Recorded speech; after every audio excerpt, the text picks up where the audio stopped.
Hello दोस्तों, expo classes में आपका स्वागत है। आज हम आपके सामने लेके आए हैं 2011 का प्रश्न पत्र। ये 13 नवंबर 2011 को आयोजित हुआ था और आज हम इसमें लाए हैं सामाजिक अध्ययन। जैसा कि हम पहले हिंदी का सेट करा चुके हैं और सीडीपी का सेट करा चुके हैं और आज है एसएसटी का। ठीक है, सामाजिक अध्ययन। इसमें देखते हैं, इसमें कुल 60 क्वेश्चन हैं और 10 मिनट में फटाफट करेंगे। चलिए, क्योंकि काफ़ी इजी क्वेश्चन आए थे इसमें। चलिए देखते हैं पहला क्वेश्चन क्या पूछ रहा है। पहला क्वेश्चन पूछ रहा है, हर्षवर्धन की राजधानी कौन सी थी। हर्षवर्धन की राजधानी कन्नौज थी। ठीक है। एलोरा के कैलाश मंदिर का निर्माण किया गया था, राष्ट्रकूटों के द्वारा किया गया था। ठीक है। चलिए, ग्राम पंचायत के कितने पक्ष हैं। कितने? 3 पक्ष हैं। नगर पालिका कमेटी का प्रधान कहलाता है, अध्यक्ष कहलाता है। चलिए, नगर पालिका कहलाता है, सॉरी, ग्राम ग्राम न्यायालय कहलाता है, न्याय पंचायत कहलाता है। ठीक है। चलिए, भारत में राज्यों की संख्या कितनी है। 28 है। चलिए, आर्य समाज की स्थापना किसने की थी। स्वामी दयानंद ने की थी। किस सलाह पर राज्य मंत्रिपरिषद की नियुक्ति होती है। किसके द्वारा होती है। राज्यपाल द्वारा होती है।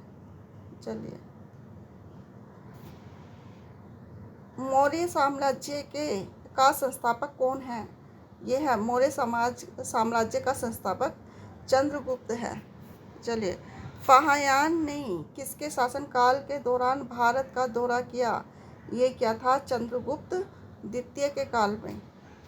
चलिए, पंचायती राज संस्थाओं का निर्माण सर्वप्रथम किस राज्य ने किया था। किसने किया था। ये क्या था, राजस्थान ने किया था। सबसे पहले पंचायत राजस्थान में शुरू हुई थी। चलिए, संवैधानिक सरकार का अर्थ है क्या है। संवैधानिक सरकार का अर्थ है संविधान की शर्तों के अनुसार सरकार, कानून के अनुसार सरकार, लोकतांत्रिक सरकार, उपयुक्त सभी। चलिए, पंचशील पर हस्ताक्षर हुए थे, किसके हुए थे।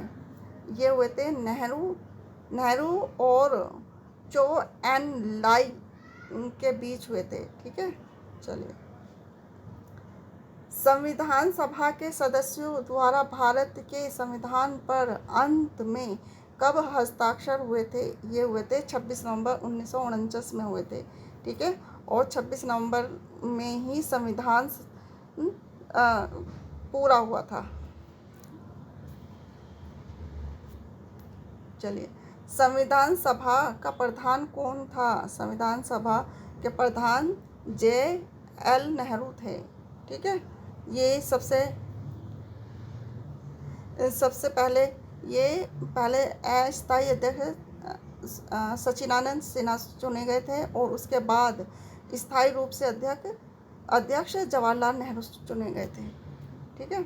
चलिए, असम का प्राचीन नाम क्या है। ये है कामरूप है। असम का प्राचीन नाम कामरूप है। चलिए, अब ये देखते हैं, दिलवाड़ा मंदिर का उदाहरण है जैन स्थापत्य के। ठीक है। चलिए, चाणक्य को किस नाम से जाना जाता है। चाणक्य को विष्णुगुप्त के नाम से जाना जाता है। चलिए, औषधि से किसका संबंध नहीं है। ये नहीं है पूछा है, धन्वंतरी का है, चरक का है, लेकिन भास्कराचार्य का नहीं है। ठीक है। बी ऑप्शन ठीक हो गया इसका। चलिए, भारत के राष्ट्रपति और उसके कार्यकाल से हटाया जा सकता है। भारत के राष्ट्रपति को उसके कार्यकाल से हटाया जा सकता है। किसके द्वारा। संसद द्वारा हटाया जा सकता है। चलिए, भारत में प्रथम आणविक परीक्षण 1974 में हुआ था। इसे किस नाम से जाना जाता है। हंसते हुए बुद्ध के नाम से जाना जाता है। चलिए, शकुंतलम लिखा गया था, कालिदास द्वारा लिखा गया था। पानीपत की तीसरी लड़ाई में मराठों को पराजित किया किसने किया था? अफगानों ने पराजित किया था पानीपत की तीसरी लड़ाई में। चलिए, किसने कहा स्वराज मेरा जन्मसिद्ध अधिकार है? किसने कहा? ये बाल गंगाधर तिलक ने कहा था। चलिए, राणा सांगा संबंधित हैं किससे? मेवाड़ से संबंधित है। चलिए, शक काल की शुरुआत कनिष्क ने की थी, किस में की थी? 78 ईस्वी में की थी। चलिए, भारत में प्रथम ब्रिटिश गवर्नर जनरल कौन थे? ये थे हेस्टिंग्स। बी ऑप्शन ठीक हो गया इसका। किस क्षेत्र में अंग्रेज आक्रमण के कारण सिपाही विद्रोह हुआ था? अवध में हुआ था। ठीक है। चलिए, स्वतंत्र होने पर भारत एक रियासत बन गया। रियासत का दर्जा किस वर्ष खत्म हुआ? किस वर्ष? 1950 में खत्म हो गया था। ठीक है। चलिए, स्वतंत्र भारत का अंतिम गवर्नर जनरल कौन था? सी गोपालाचार्य। चलिए, महाभारत के लेखक कौन थे? महाभारत के लेखक वेद व्यास थे। ठीक है। चलिए, लाल किले का निर्माण किसने कराया? ये शाहजहां ने कराया था। चलिए, भारत के प्रथम राष्ट्रपति कौन थे? ये राजेंद्र प्रसाद थे। चलिए, ताजमहल का निर्माण किसकी याद में कराया गया था? ये मुमताज़ की याद में कराया गया था। किस धर्म में तीर्थकर के नाम से 24 महान आचार्य हैं?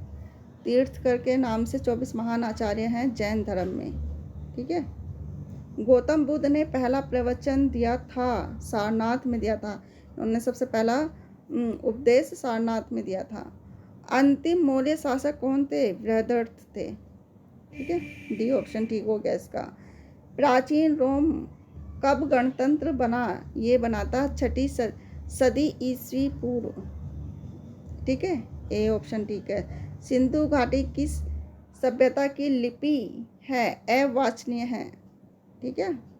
चलिए, हड़प्पा के लोग प्रयोग करना नहीं जानते थे क्या? लोहे का प्रयोग करना नहीं जानते थे। असम के काजीरंगा नेशनल पार्क का आकर्षण कौन सा प्राणी है? यह है गैंडा। वह स्थान जो किसी समय का फ्रांसीसी उपनिवेश था, अब अरविंद आश्रम की मंजिल है, वह कौन सा है? यह पांडिचेरी है। सी ऑप्शन ठीक हो गया इसका। बॉम्बे हाई संदर्भित है क्या है? यह है अपतट तेल क्षेत्र। ए ऑप्शन ठीक हो गया इसका। भारत का 26वां राज्य निम्नलिखित में से कौन सा है? छत्तीसगढ़। ये छत्तीसगढ़ 26वां राज्य है। चलिए, निम्नलिखित में से कौन सी नदी का उद्गम भारत में नहीं है? कौन सी का नहीं है? ये ब्रह्मपुत्र का नहीं है। चलिए, भारत में बृहत्तम नदी कौन सी है? ये गंगा नदी है। ठीक है। चलिए, ग्रीनविच माध्य समय तथा भारतीय प्रमाण समय में के बीच समय अंतराल कितना है? ये है 5.5 घंटे का अंतराल है। ठीक है। चलिए, निम्नलिखित में से कौन भू आकृति भारत में नहीं पाई जाती? कौन सी नहीं पाई जाती? हिमशैल नहीं पाई जाती। चलिए, अब ये देखिए, भारतीय मुख्य भूभाग के कितने महासागर हैं? कितने हैं? 1। ठीक है। साइलेंट वैली किस राज्य में स्थित है? किस राज्य में? ये केरल में स्थित है। केला अनानास मुख्यतः उगते हैं उष्णकटिबंधीय क्षेत्रों में उगते हैं। ठीक है। उष्णकटिबंधीय क्षेत्रों में उगते हैं। ए ऑप्शन ठीक हो गया इसका। निम्नलिखित में से किस समूह की भाषा को भारत में सबसे अधिक लोग बोलते हैं? किसे बोलते हैं? ये बोलते हैं आर्य, भारतीय आर्य भाषा को सबसे अधिक बोलते हैं। चलिए, निम्नलिखित में से कौन से जुड़वा नगर हैं?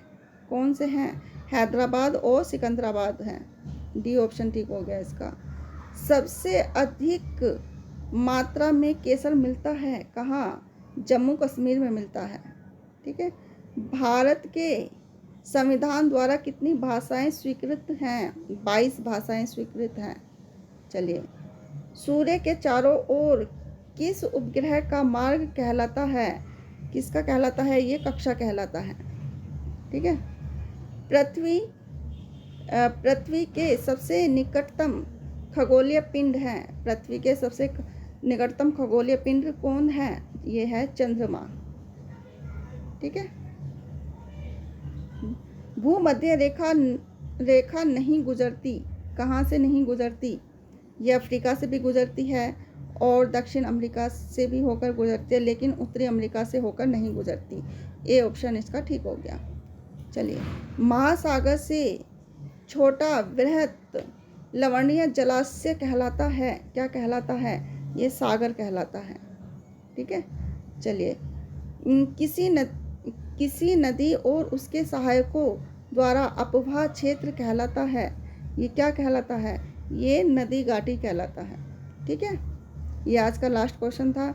हमने 10 मिनट में 60 क्वेश्चन कर लिए हैं और मैं आशा करती हूँ कि आपको वीडियो पसंद आई होगी। अगर आपको ज़रा भी यूज़फुल लगे तो प्लीज़ लाइक, शेयर और सब्सक्राइब करना ना भूलिएगा। और इसी तरह की प्रैक्टिस सेट देखने के लिए प्लीज़ सब्सक्राइब ज़रूर कीजिएगा और साथ में बेल आइकन दबा दीजिएगा। मिलते हैं नेक्स्ट वीडियो में। तब तक के लिए खुश रहिए, स्वस्थ रहिए। धन्यवाद।